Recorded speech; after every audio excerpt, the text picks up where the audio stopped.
teníamos la completa certeza que había escuelas de guerrilleros. Su misión era quemar libros en el patio del cuartel.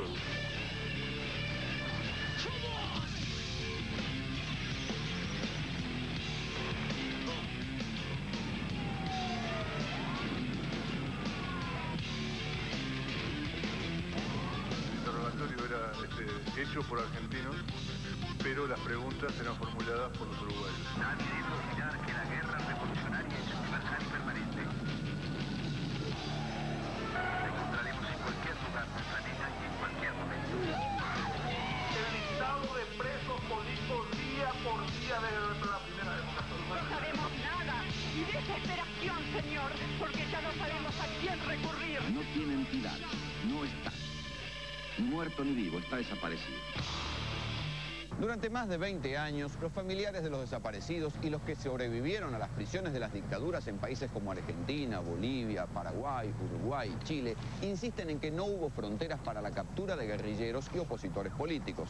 Sin embargo, en todo este tiempo no se le dio demasiada importancia al tema. Acostumbrados a la desmesura, tomábamos como un dato más del paisaje de las dictaduras que los militares de esta parte del mundo hayan ignorado leyes y fronteras y se hayan puesto de acuerdo para organizar crímenes y secuestros en países que no eran el suyo. Pero el juicio al ex dictador chileno Augusto Pinochet en Europa cambió las cosas. Pinochet será finalmente extraditado a España por casos de tortura posteriores a 1988. Pero el juez español Baltasar Garzón logró que Pinochet fuera arrestado en Londres el 16 de octubre de 1998 por crímenes cometidos en los años 70 como parte de un acuerdo entre las dictaduras. Un acuerdo secreto, el Plan Cóndor. El Plan Cóndor es el cerco con un llamado Plan de Vigilancia de Fronteras que tuvieron acuerdo todos los integrantes para impedir el ingreso de disidentes de un país en otro o, una vez ingresados, formar grupos de tareas internacionales y cazarlos y o eliminarlos o, bueno, devolverlos al país de origen. ¿Usted vive aquí en el sector? La operación Cóndor apuntaba a soslayar los mecanismos formales de pedido de detención de una persona.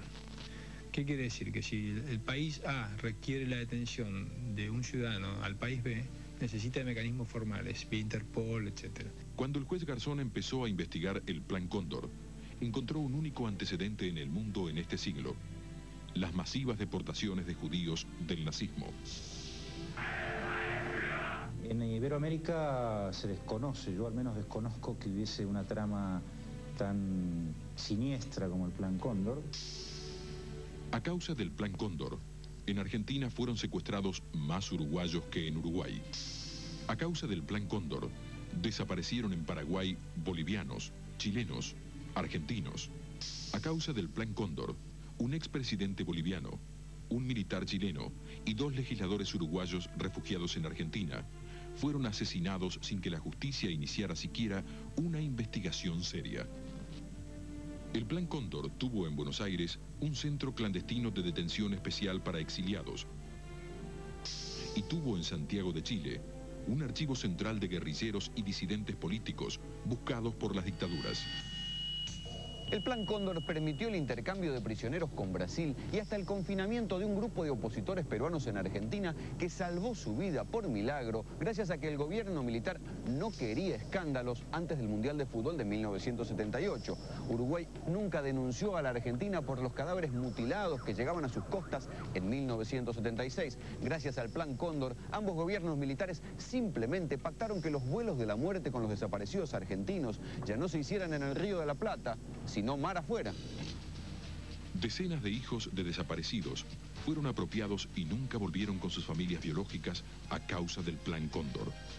7 de esos casos han llevado en estos meses al arresto domiciliario a los ex dictadores argentinos. Por supuesto, no hay cifras oficiales, pero se calcula que más de 300 personas murieron a causa del Plan Cóndor. Entonces, generaron un mecanismo ágil, que detiene un argentino en Perú, va un aviador naval y lo trae. Detienen 5 argentinos en Asunción del Paraguay, va el mismo aviador naval y lo trae. Detienen a Edgardo Enríquez, dirigente del MIR chileno, en Buenos Aires, automáticamente viene un grupo de la DINA, o si es que viene o estaba acá, y se lo lleva a Santiago de Chile. Además del más grande de todos los pájaros, La palabra cóndor evocaba hasta hace poco en Argentina el nombre de un frustrado misil.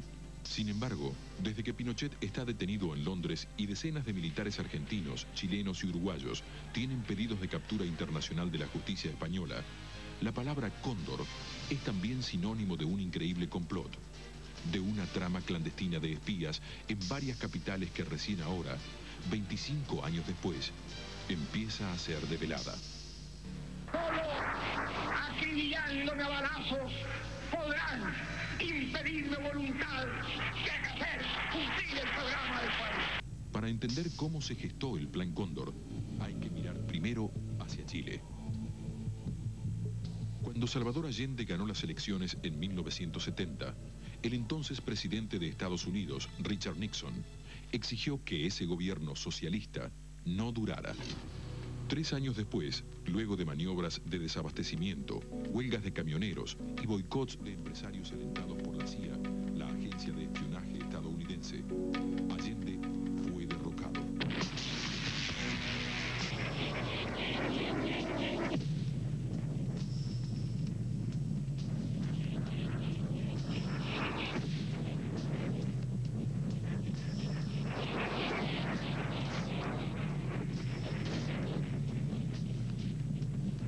El gobierno del señor Allende se estaba armando.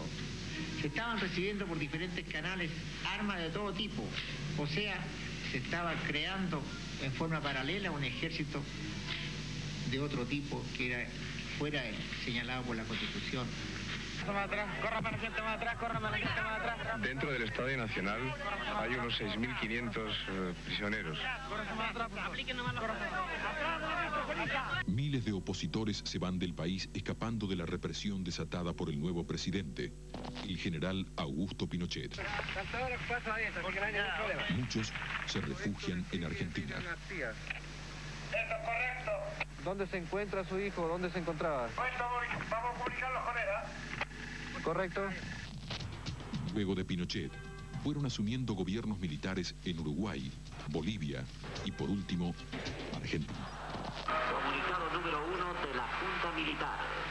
Se comunica a la población que a partir de la fecha el país se encuentra bajo el control operacional de la Junta Militar. Las dictaduras no tuvieron mayores problemas para reprimir fronteras adentro de cada país. Pero no sabían qué hacer con los exiliados. La idea de lograr una inmensa zona liberada de leyes, un Mercosur del secuestro, fue de Pinochet. Por eso se lo llamó Plan Cóndor, uno de los símbolos del escudo de Chile. En octubre de 1975, en Montevideo, en una reunión de ejércitos americanos, se le dio luz verde al Plan Cóndor. Luego del escándalo de Watergate y la renuncia de Nixon en Estados Unidos, gobernaba Gerald Ford, pero Henry Kissinger seguía siendo el jefe de la diplomacia. Además de Kissinger, hay otro americano famoso que estaba al tanto del Plan Cóndor, George Bush.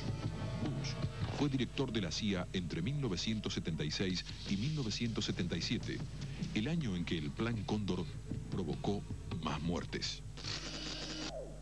Hasta hace apenas unos años, no se sabía demasiado del Plan Cóndor. Sin embargo, algo inesperado que pasó en Asunción en 1992 demostró que la verdad era peor que la leyenda. Y yo he visto cerca de 1.200 torturas. Los policías paraguayos entraban en la Argentina tranquilamente. Queridos argentinos, en nuestro país hubo una... Y yo he visto cerca de 1.200 torturas.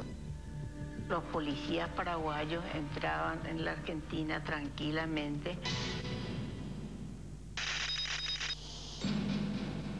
A fines de 1992, en Asunción, un juez de 29 años, un maestro que había sido torturado y quería saber por qué, y un puñado de periodistas lograron acceder al lugar que ninguna dictadura aceptó mostrar, su archivo secreto. Lloro por esta alegría. Todos los agentes confidenciales que la policía infiltraba en sindicatos, en partidos políticos. Acá está el listado de presos políticos día por día desde la primera época. Desde que escapó de las cárceles del dictador Alfredo Stroessner y durante 15 años, Martín Almada estudió la revista oficial de la Policía de Paraguay. Así detectó un puñado de destacamentos donde siempre había homenajes. La infidencia de la despechada esposa de un policía y la vigilia de los periodistas hicieron el resto. En esos cuarteles estaban los archivos. Y así pudimos llegar a tener todos estos documentos que hoy tienen acorralados a Pinochet, a Stroessner. Hoy el archivo de Asunción o archivo del terror, como le dicen los paraguayos, está ordenado y es de libre acceso al público. Además, hay allí unas 10.000 fotografías de desaparecidos, de presos políticos y de sus familiares. Hay miles de horas grabadas con actos políticos y teléfonos pinchados. No fueron halladas, en cambio, las cintas con las torturas grabadas, una costumbre habitual de los policías paraguayos. Hay 1.800 cédulas y pasaportes de víctimas, 115 libros con el detalle de las sesiones de tortura, de las que incluso se tomaron fotos, como esta. El archivo de Asunción fue fundamental para demostrar que el Plan Cóndor existió, pese a que nunca fue admitido por las dictaduras. En ese archivo se han inventado más cosas que lo que realmente existe. Ese archivo es falso, de toda falsedad. ¿Y quién habrá inventado eso? Y la gente malintencionada, los boches. En Asunción apareció la convocatoria a la primera reunión de los servicios de inteligencia de Argentina, Brasil, Bolivia, Uruguay, Paraguay y Chile en Santiago en noviembre de 1975. El nombre de Cóndor fue tomado del escudo de Chile. El primer jefe fue un local, el general Manuel Contreras, que firmaba los partes secretos como Cóndor 1. A mí me dieron con todo, me destruyeron los dedos del pie. A mí me dieron con todo, me destruyeron los dedos del pie. Me metieron en las uñas, me hicieron picana, me metieron en la famosa tina de agua, de tanque de agua que te mienten ahí, todo esposado con grillo, inclusive dentro del pie. No tenía cómo moverte ni cómo defenderte. Entonces me rompieron el esternón. El caso del matrimonio Saneman es un típico ejemplo de cómo funcionaba el Plan Cóndor. Aunque Stroessner y sus hombres los acusaban de comunistas, los Saneman, médicos ambos, eran disidentes del Partido Colorado, el partido del propio Stroessner, y así consta en sus fichas del archivo de Asunción. Fueron secuestrados en Misiones en la semana del golpe de Estado de Videla. De pronto yo levanto la capucha y veo que estoy frente al río Paraná.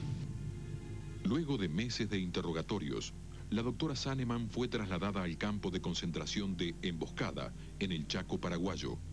Allí fue médica de los torturados. Yo no creo que haya otra persona, otro médico, que haya tenido la oportunidad de tratar a tanta gente torturada. Rodolfo Saneman, en cambio, no volvió detenido a Paraguay. Y a mí me mandan a Buenos Aires. Me llevan con un avión militar y me llevan a Coordinación Federal. Ahí en el sótano, ya ahí derecho me llevan hacia el... Bueno, ahí yo conocí presos políticos de todas las nacionalidades, o sea que de aquí de América del Sur. Conocí a chilenos, conocí a uruguayos, conocí brasileros, conocí bolivianos, peruanos, pareciera como si fuera el Mercosur. Entra en forma violenta. A los Saneman los salvó la diplomacia alemana. A los Franco, también secuestrados en Argentina, los salvó la Cruz Roja. Somos víctimas de Operación Cóndor y felizmente los pocos sobrevivientes para poder contar la historia, lo que realmente pasó. Porque nosotros hemos visto muchas cosas y hemos vivido muchas cosas. Y somos testigos de argentinos desaparecidos que estaban con nosotros en el calabozo, uruguayos también desaparecidos hasta hoy, que también compartió con nosotros la prisión. Los Franco pertenecían al Partido Comunista Paraguayo. Salvaron sus vidas gracias a que delincuentes comunes les avisaron a sus familiares dónde estaban presos. Pero Sotero Franco cambió para siempre su voz. Me rompió la garganta el oficial Juan Martínez a golpe de puños. Con 3 golpes de puño en la garganta, que era especialista en pegar solamente en la garganta para romper la voz. Yo estuve 3 semanas sin tener la voz y después de 3 semanas empezó a salir una voz ronca, metálica, que es la que ahora me queda.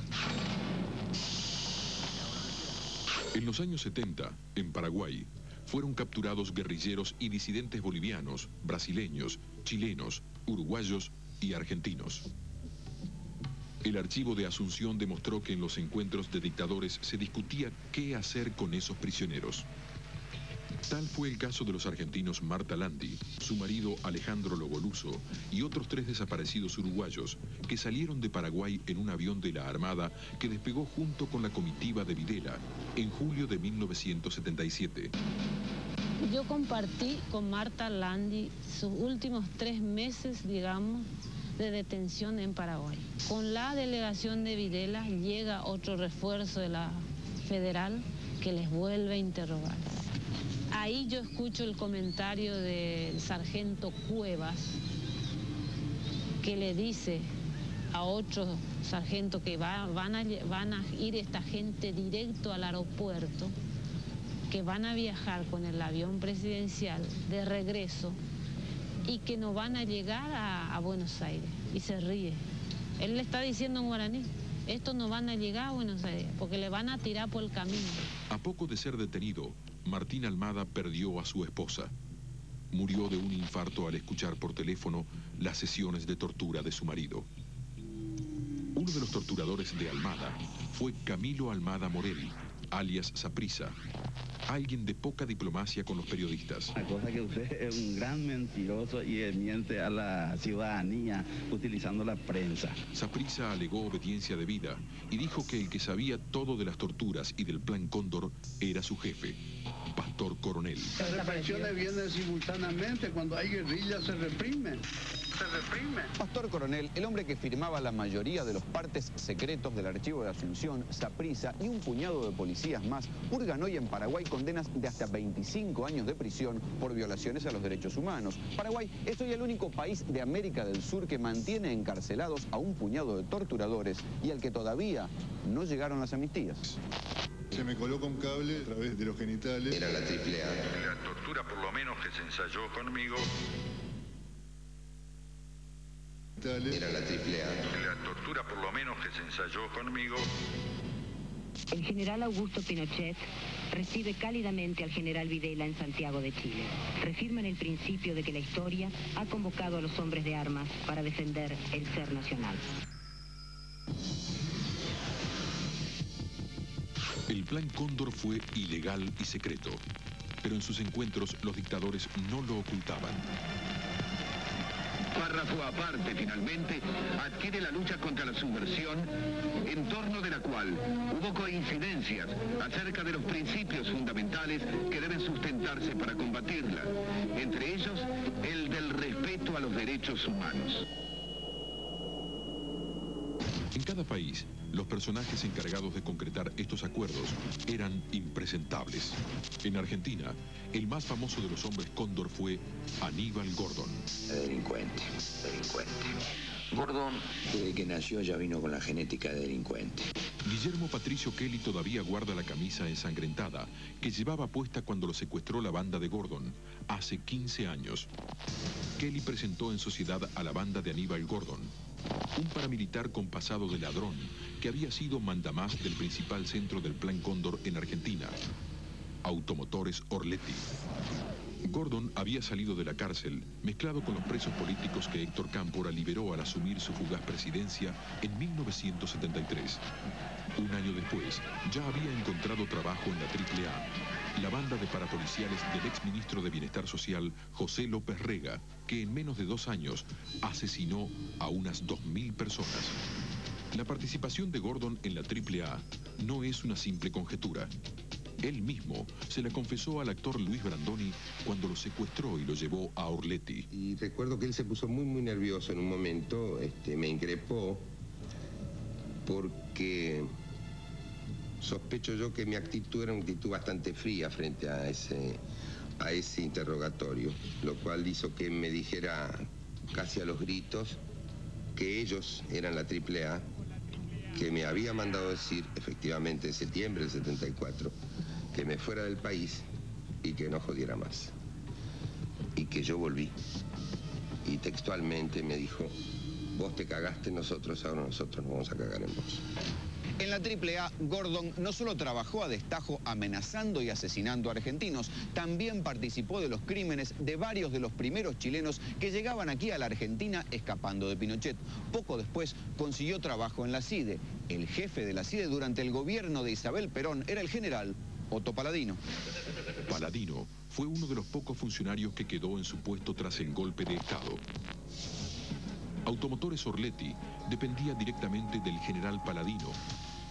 Paladino y Gordon eran nazis declarados. Paladino era nazi, el Hitler.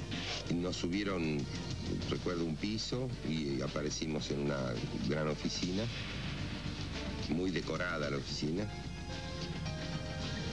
con un gran retrato de Adolfo Hitler, con volantes clamando venganza por el comisario Villar y toda una simbología militar muy fanática, digamos. Se me lleva, es decir, a una sala de interrogatorios en la que había, es decir, colocado en el salón, es decir, una fotografía de Adolfo Hitler, y se me cuelga del centro del salón, desnudo, con los brazos colocados hacia atrás, y se me rodea con electricidad.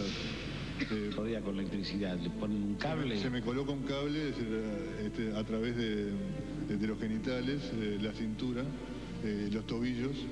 El caso de la familia uruguaya Rodríguez Larreta es uno de los mejores ejemplos de cómo funcionaba el capítulo argentino del Plan Cóndor. Enrique, el hijo, se había exiliado en Argentina tras el golpe de Estado de 1973. En mayo de 1976 fue secuestrado. Desesperado, su padre cruza el Río de la Plata. También lo secuestran. Y a los 4 nos llevan entonces a lo que después yo supe que era Automotores Orletti. Sentimos el levantar de una cortina metálica y se introduce la camioneta y bajamos en ese lugar. Siento en el ambiente que ahí hay más gente. A mí me interroga una persona que tenía de sobrenombre Jovato, o Jova, le decían, que luego a través de la investigación judicial que se ha hecho, sé que se llama el señor Aníbal Gordon. Aníbal Gordon. Pero a los casi 50 uruguayos que pasaron por Orletti, no solo los interrogaban Gordon y sus paramilitares. Después de esos 5 días vinieron las personas que me torturaban y me dijeron que me iban a dar con los especialistas en uruguayos. La tortura, por lo menos, que se ensayó conmigo es el colgarlo a uno con las manos hacia atrás, mojar y poner sal gruesa en el piso y luego pasarle corriente eléctrica. En ese momento, yo cuando veo que voy a ser objeto de ese trato, siento esa indignación que todo el mundo siente en esos momentos y me dirijo a la persona que estaba presente ahí, a un uruguayo, cuyo nombre sé después, el mayor José Nino Gabazo, que cuando yo reclamo por mis derechos, él me dice, viejo de mierda, vos que te crees, aquí ha habido gente más importante que vos, y esa gente está tocando el arpa con San Pedro.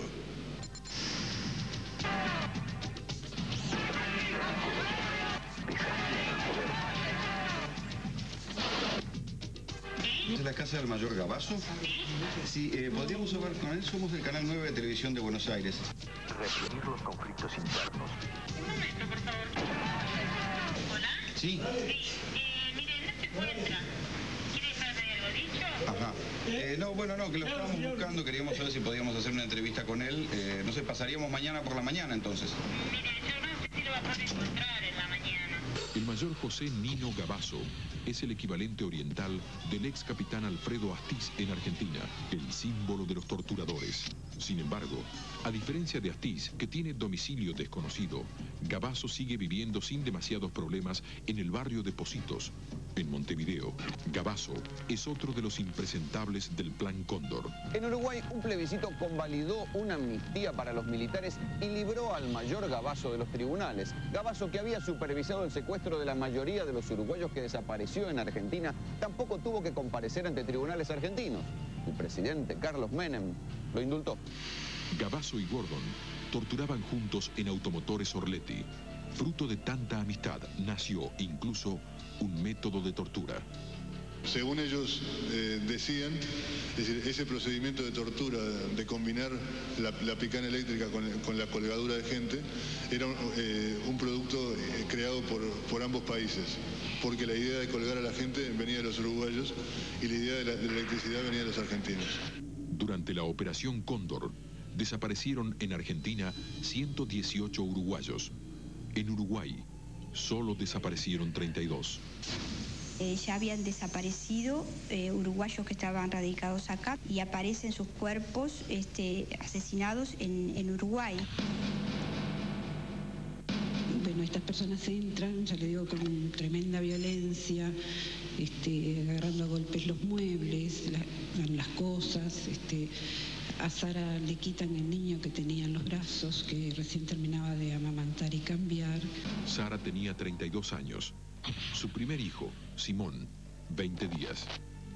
Del secuestro de ambos participó en persona el mayor Gabazo. Recuerdo que Simón, yo lo había bajado de la planta anterior y tenía un pequeño canastito y lo había dejado sobre la cama grande del piso del dormitorio de abajo y me golpean en la misma cama y recuerdo así de sentir el canastito y ver el canastito que se levantaba y caía en la misma cama a consecuencia del movimiento y de los golpes. Simón tiene hoy 23 años y vive en Montevideo, con una familia allegada a los militares que lo secuestraron.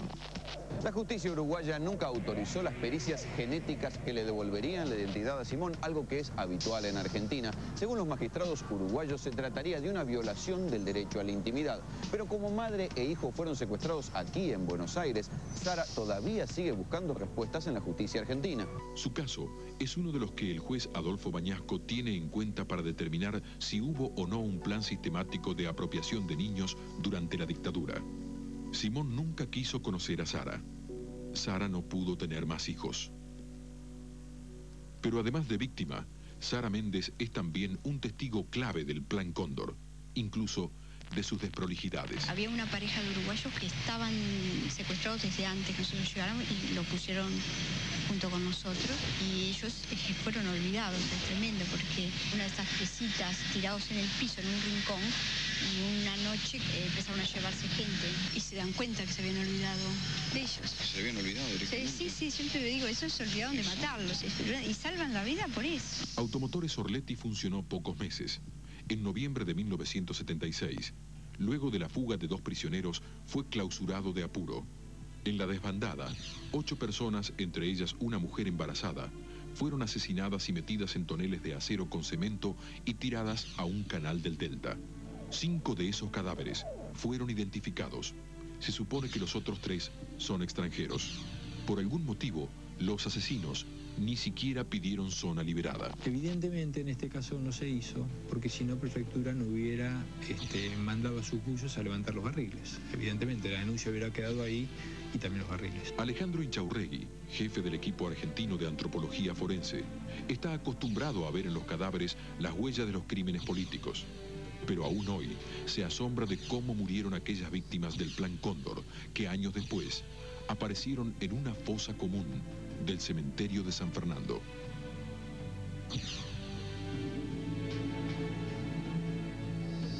Y además, con un dato absolutamente espantoso, 7 tienen disparos de arma de fuego efectuados en el cráneo.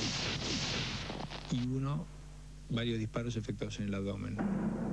Es el caso de la embarazada término.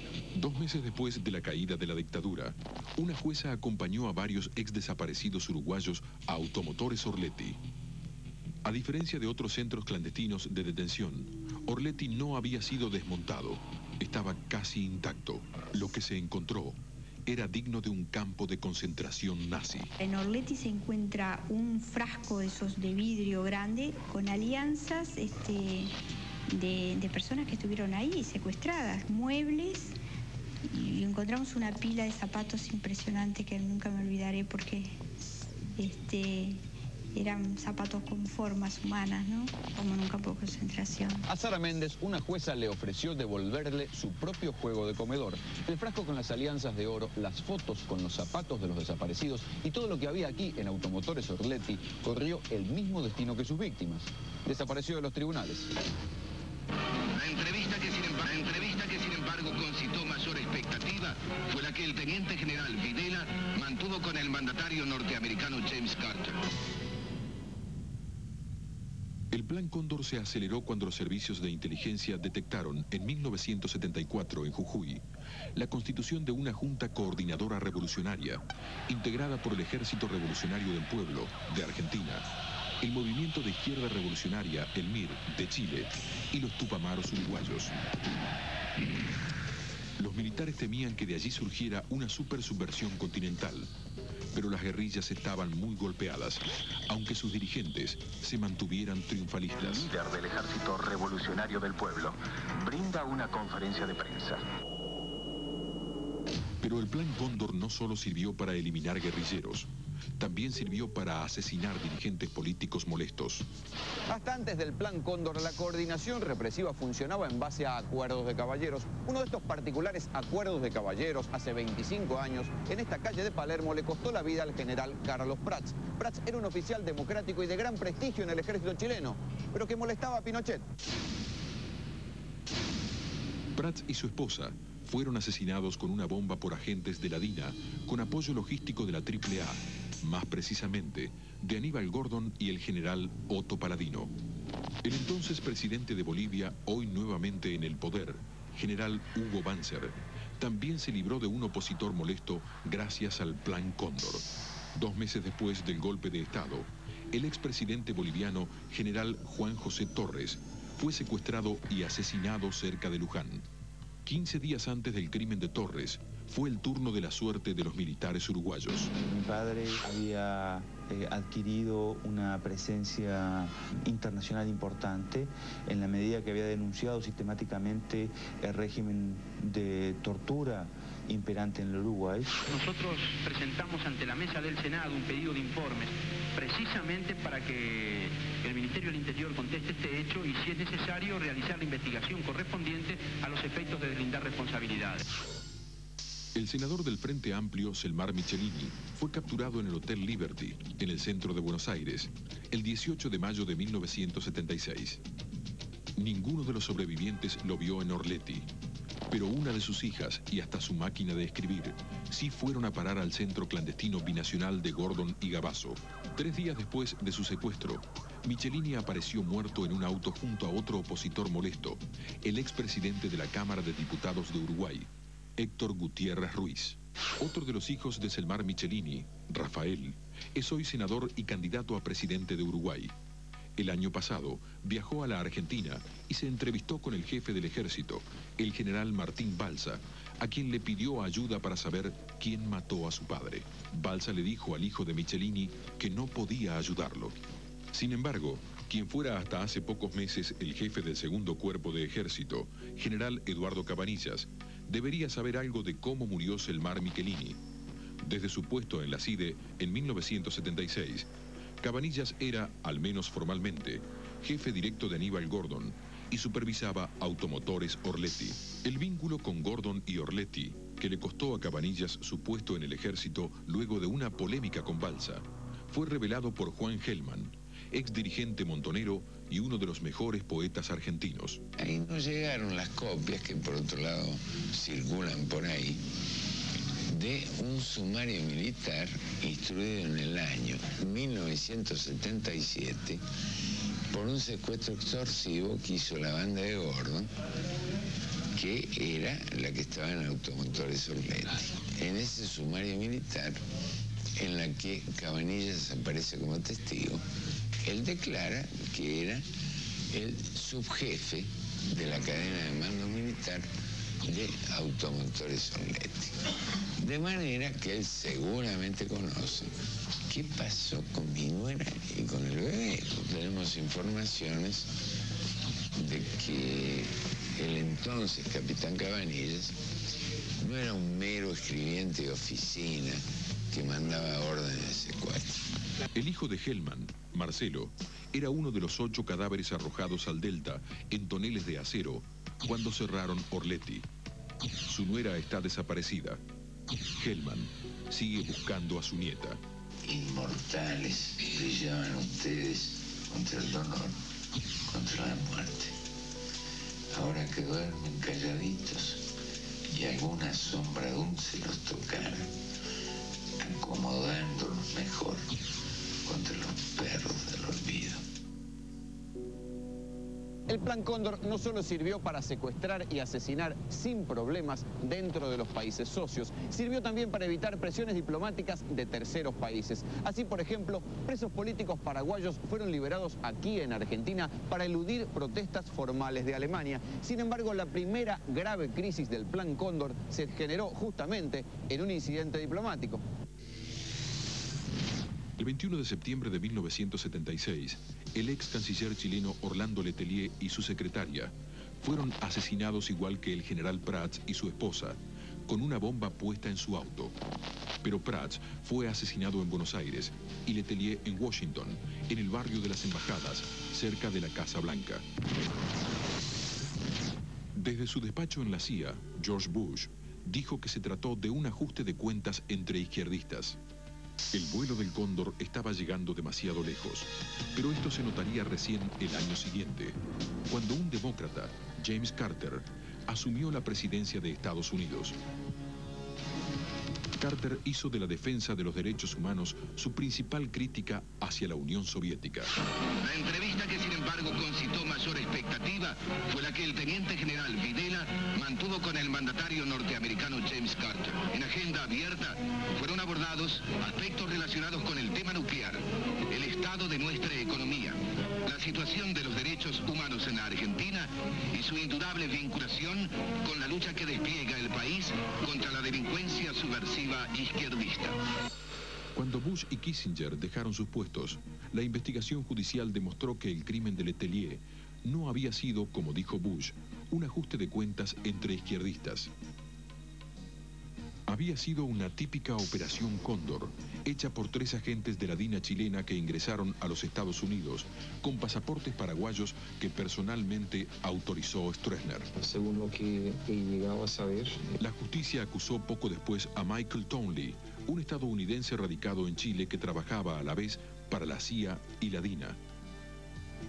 Pinochet primero negó la extradición de Townley, pero luego, presionado por Estados Unidos, accedió.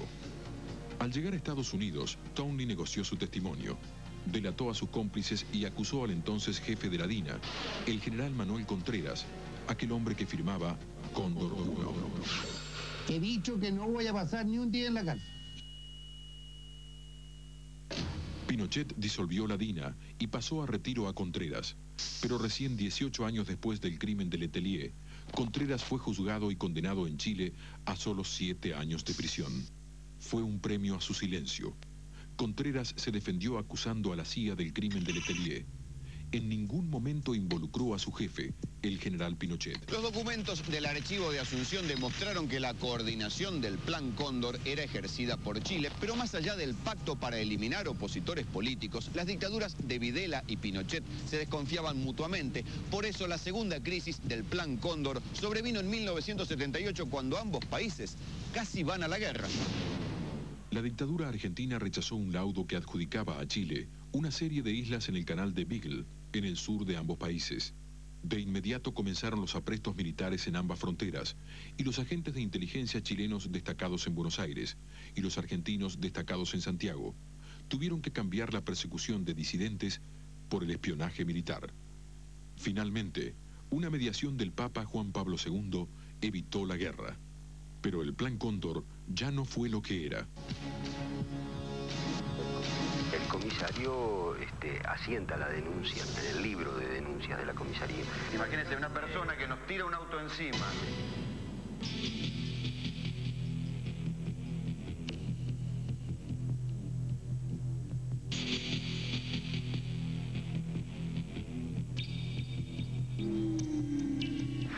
Según este relato, una persona que se identificó como biólogo y militar chileno pidió refugio en el domicilio de un marino retirado, afirmando que había sido secuestrado por militares que querían matarlo y que había logrado fugar.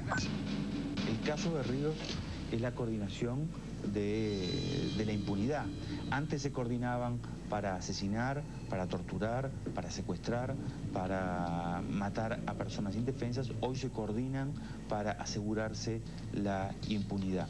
Poco después del golpe de Estado que derrocó a Allende, un joven bioquímico llamado Eugenio Berríos fue contratado por los servicios de inteligencia chilenos. Berríos fue un militante de derecha de la organización Patria y Libertad que inmediatamente después del golpe se pone a las órdenes como civil dispuesto a colaborar con la dictadura y opera en lo que se llama la sección de la DINA exterior. O sea que está en contacto con aquellos militares chilenos y agentes de la DINA que realizaron las operaciones del Cóndor. El primer proyecto de Berríos sedujo a Pinochet y al general Contreras, jefe de la DINA. Volver a las investigaciones de los nazis sobre el gas sarín. Con los años, sin embargo, Berríos se fue convirtiendo en alguien peligroso porque amenazó con hablar durante el juicio al general Contreras por el crimen de Letelier. Y si Berríos hablaba, Pinochet podía ser acusado. En 1992, los militares chilenos convencen a Berríos de pasar una temporada en Montevideo con nombre falso. Pero el espía insiste en que quiere hablar, y entonces su temporada en Uruguay se convierte en secuestro. Militares uruguayos encierran a Berríos en una casa en Parque del Plata, en las afueras de Montevideo. Pero Berríos se escapa, va a la casa de un vecino, un marino retirado, y le dice que Pinochet lo quiere matar. Esta persona se presenta en la comisaría, dice que está secuestrado, que lo quieren matar, que había militares uruguayos involucrados. El comisario asienta la denuncia en el libro de denuncias de la comisaría y en ese momento llega el teniente coronel Casella, en aquel entonces, lo reclaman a Berríos, prácticamente copan la comisaría, le dice que tiene que eliminar la denuncia y el comisario se niega y entonces tiran tinta sobre el acta para inutilizarla. Y entonces llega una cosa muy extraña. Acompañado de los militares, Berríos recorre las casas y los lugares de todas las personas que lo vieron, diciendo que bueno, que había sido su cumpleaños, que había tomado de más, que había sido todo un alboroto producto del alcohol. Esa fue la última vez que Eugenio Berríos fue visto con vida. Se trató de un secuestro al mejor estilo Cóndor. Sin embargo, el escándalo no trascendió en el momento. Por extraño que parezca, a los vecinos no les llamó la atención que en tiempos de democracia una comisaría fuera cercada por militares. Pero 6 meses después, un anónimo delató lo que había sucedido. El ministro del Interior del entonces presidente Luis Lacalle le pidió la renuncia al jefe de policía de Canelones, el hombre que le había entregado a Berríos a los militares. Cuando el presidente Lacalle le pidió explicaciones a los militares, aparecieron las viejas solidaridades. En una reunión muy dramática le plantean de que no van a tolerar que se investigue este episodio y le dicen que no van a tolerar tampoco que se toman represalias o medidas contra los oficiales involucrados y que ellos asumen la responsabilidad. Es exactamente la misma respuesta que le dan al Poder Civil los generales cuando se plantea los primeros casos de violación a los derechos humanos. 2 años y 7 meses después del segundo secuestro del espía chileno, aquí en el balneario del Pinar apareció un cadáver enterrado en la arena. Las pericias forenses tardaron, pero finalmente se comprobó que pertenecía ese esqueleto a Eugenio Berríos, el hombre que había gritado que Pinochet lo quería asesinar. El bioquímico chileno había muerto unos 6 meses después de haber fracasado en su fuga. La fecha de la muerte de Berríos coincide con la de una misteriosa visita privada de Pinochet al Uruguay. No puede ser que haya venido Pinochet al Uruguay con 20 personas y que nadie sepa a qué vino en definitiva. El edecán de Pinochet mientras estuvo en Uruguay fue el teniente coronel Tomás Casella, uno de los militares que había estado a cargo de custodiar a Berríos y que mintió cuando dijo que acompañó a Berríos hasta la frontera con Brasil. Sin embargo, el presidente Julio Sanguinetti autorizó un ascenso para Casella. Yo creo que este episodio demuestra de que el Cóndor sigue vigente y que ahora está operando en democracia para encubrir a los responsables de violaciones a los derechos humanos. El crimen del espía chileno fue finalmente archivado en la justicia, pero es curioso, nadie, ni periodistas ni legisladores, puede acceder a él. Por otra parte, como veremos, investigar la muerte de Berríos aún hoy es peligroso. La casa donde estuvo secuestrado Berríos sigue custodiada. Cuando intentamos filmarla, un hombre nos quiso atropellar. Resultó ser Leonardo Radaeli, el hermano de uno de los militares que tuvo secuestrado a Berríos. Después, nos quiso quitar la cámara. ¿Querés hacer la denuncia? Cuando fuimos a hacer la denuncia a la comisaría de Parque del Plata, la misma a la que fue Berríos hace 7 años diciendo que Pinochet lo quería matar, nos sorprendió el desgano de los policías. Imagínense una persona que nos tira un auto encima y después viene y además lo corrió al camarógrafo, lo tiró al suelo, le tiró la cámara. Caballero, no puede filmar acá.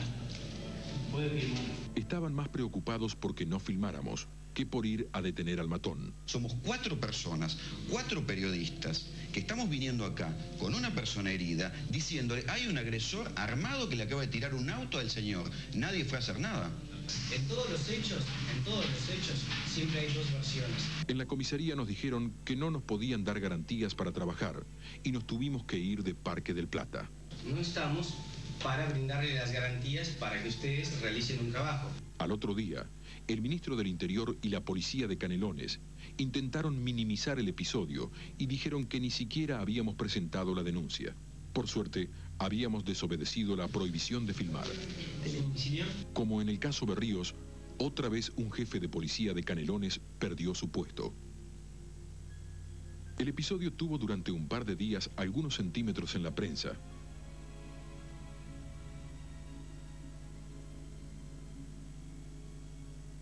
Y la policía uruguaya volvió a demostrar que con los militares no se mete. Los hombres que participaron del Plan Cóndor no están librados a la buena de Dios. Tienen, como tuvieron los nazis en fuga, redes de protección. Un documento secreto del ejército chileno, publicado por el diario La República de Montevideo, explica que el secuestro de Berríos fue parte del Pacto Cóndor Sur y habla de una red protectora de ex agentes de seguridad. Allí hay un pacto de silencio.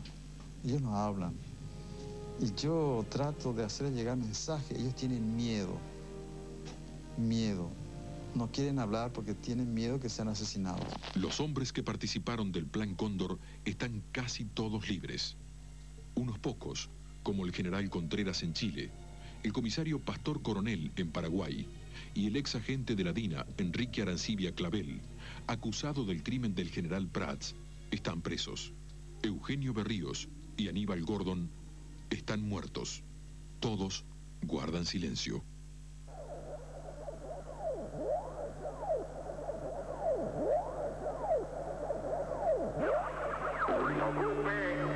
Cada uno su lugar. Y la victoria seguramente será nuestra. Santiago, 11 de septiembre de 1973. ¿Dónde están nuestros hijos? ¿Vivos o muertos? Por otro lado, teníamos la completa certeza que había escuelas de guerrilleros. Su misión era quemar libros en el patio del cuartel.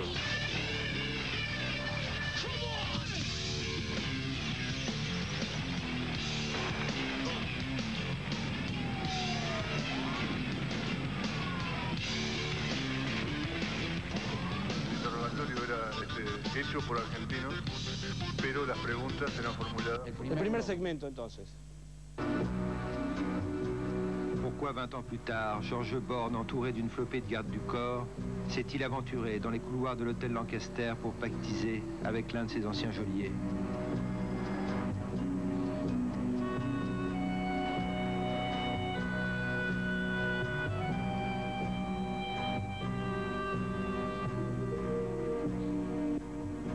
Ils se sont assis chacun dans un fauteuil.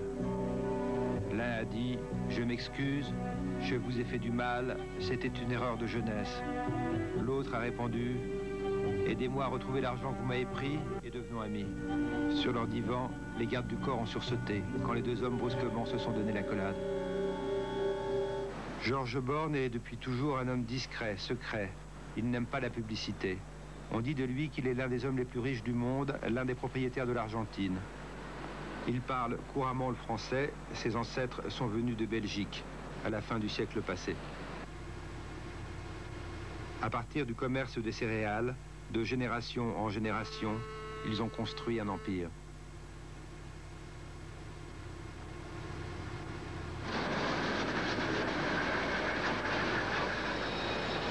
Georges Born incarne la puissance de ce qu'on appelle ici l'oligarchie. 7 septembre 1974, 19 septembre 1974, ça a été une date assez remarquable parce qu'en fait nous conduisant la voiture au bureau, on a été pris là par tous ces terroristes, il y en avait 14 ou 15, et ils nous ont pris et nous ont conduits donc dans ce trou-là que j'ai vu une fois après. Et il est clair que tout ça, ça a été fait d'une façon très militaire, avec une camionnette devant, des voitures derrière. En fait, ces terroristes, ils étaient très bien armés. Ils étaient dominés par des philosophies, si vous voulez, pseudo-communistes. Alors, ils trouvaient que tout ce qui était capitaliste, c'était des bandits, des voyous, des gens qui avaient détruit le pays. Alors, je les écrivais des romans fantastiques sur tout ce qui se passait dans le monde, dans la vie et dans l'économie. Et ils disaient tout ça, ils ne comprenaient rien, évidemment, mais ils étaient très fiers. Alors ils allaient chez leur chef leur montrer qu'enfin, qu'il y avait des déclarations, personne ne comprenait rien. Donc ces gars-là, ce qu'ils veulent, c'est évidemment une somme d'argent importante. Les gens qui ont participé avec M. Galimberti et qui étaient dans cette prison, enfin qui m'ont, si vous voulez, qui étaient mes gardes là, je crois qu'ils sont tous morts. Ils ont tous été tués par les militaires. Rencontrer Rodolfo Galimberti. Et c'est ainsi qu'à la demande de son associé, Galimberti me donne rendez-vous dans un de ces endroits à la mode, lisse et sans histoire, de la Nouvelle-Argentine. Il a l'air pressé.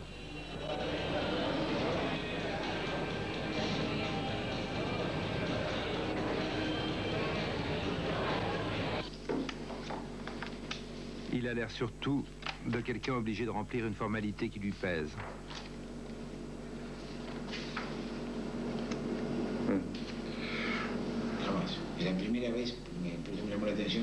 Je n'en ai encore jamais parlé, mais M. Born m'a dit qu'il vous avait déjà accordé une interview et que si je voulais, il était d'accord sur le principe.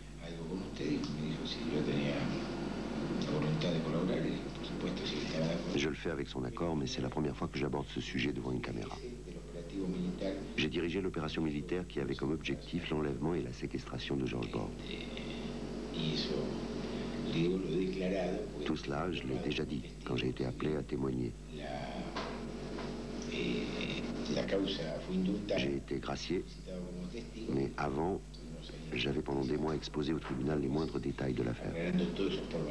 C'est-à-dire pendant ces 9 mois pendant lesquels j'étais dans ce trou, il y avait évidemment des négociations qui se conduisaient avec l'entreprise directement.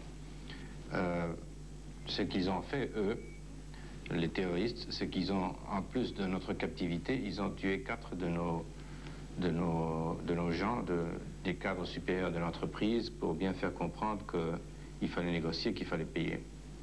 Moi, je savais qu'on pouvait monter jusqu'à 100 millions sans mettre en péril l'entreprise. Mais évidemment, je ne l'ai pas dit. J'ai dit que maximum 20, et ça, c'est tout ce qu'on pouvait faire sans... Alors, on a payé 60 millions de dollars, ce qui était un chiffre absolument phénoménal à l'époque. Galimberti. Il est très préoccupé de laisser entendre qu'il n'a pas vécu de l'argent de la rançon. Mais sur ce chapitre, sa mémoire curieusement vacille. Je vivais à Paris. Où ça? Dans divers endroits. J'ai habité rue de Grenelle. J'ai habité... J'aime beaucoup la France et Paris. Et comment vous faisiez pour vivre? J'étais chauffeur de taxi. Mais c'est vrai cette histoire? Oui, bien sûr. Nous n'avions pas le choix. Il fallait travailler. Tous les exilés travaillaient. Chauffeur de taxi? Oui, oui. C'est comme ça que j'ai appris le français. Je connais bien Paris. C'est étrange que je ne me souvienne pas du nom de mon quartier. Mais c'est normal quand on en parle après tant d'années, non? J'ai été gracié par le président de la République. La grâce générale a marqué le début du processus de pacification. C'est la politique du gouvernement Menem depuis 1989. Elle fut encouragée et soutenue par M. Georges Born, qui a joué un rôle éminent au début de ce gouvernement. Il lui a fourni 2 ministres de l'économie. Il a été à l'origine du programme d'ouverture économique. C'est lui qui a fait sortir l'Argentine de la crise économique. Sur le plan politique, M. Born est l'un de ceux qui ont impulsé le processus de réconciliation. Il bénéficiait d'une incontestable autorité morale car il avait lui-même été victime des luttes qui avaient ravagé le pays. M. Galimberti, quand on s'est rencontrés, je lui ai demandé de tâcher de s'occuper de cette histoire, de voir comment on pouvait récupérer tout ça. Il a fait des déclarations très importantes. Et il a fait venir certains de ses amis ex-Montoneros aussi, qui ont aussi déclaré, et qui ont déclaré tout ce qu'ils avaient fait, participer dans le séquestre et le mouvement de l'argent et tout ça. Cela a été utile pour récupérer une partie assez petite du séquestre qu'on a récupéré à cette époque-là, entre 8 et 10 millions, quelque chose comme ça. On vient de créer une compagnie de promotion où il est devenu lui-même actionnaire. Et il m'aide dans un tas d'autres choses avec le gouvernement, avec des relations politiques et autres. Il m'aide beaucoup et donc nous travaillons ensemble, nous avons une bonne relation. Ça marche bien, nous sommes contents. Et lui, il travaille très dur sur ça. Un peu trop parce que je lui ai dit qu'il oubliait les Montoneros et c'était trop dédié à des affaires capitalistes qui n'étaient pas ce qu'on s'était mis d'accord dès le début qu'il ferait. Mais enfin, ça n'empêche qu'il fait du bon travail. C'est donc cela. Dans ce pays gangréné par la corruption et l'impunité, cette image voudrait nous dire « il n'y a plus d'idéologie, l'Argentine doit être gérée comme une grande entreprise ». La réconciliation en est le ciment.